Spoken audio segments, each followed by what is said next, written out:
The benefits of off-site construction generally is that they remove a lot of variables from the construction process, and it's those variables that, whether that's changing staff from site to site or from project to project, behaviour change in my sector is one of the main challenges of getting a message through to the people in the industry.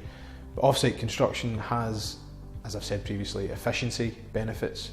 You have that continuity of staff involved in the process who can see ways to improve things and recommend better ways to do it.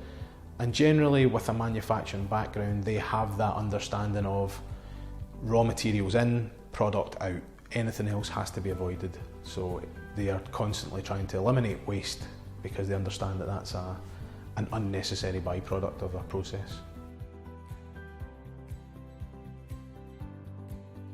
Just now we're in the Resource Efficient House, which was a project by Zero Waste Scotland. So one of the main ways that we wanted to reduce the waste in the construction of the project was to explore off-site construction.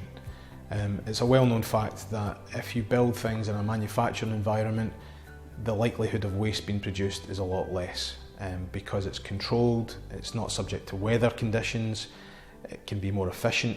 And we experimented that with this house. This house is actually made of 4 pods that were completely constructed in a factory, shipped over because they were built in Northern Ireland, put in the back of flatbed lorries and transported to the site, all of which a certain level of interior fit out had already been done in the factory.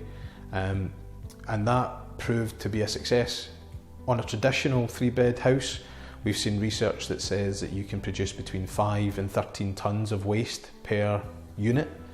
On this house, being a one-off and our first time doing it, we managed to produce 2 tonnes of waste, and that includes the factory waste as well.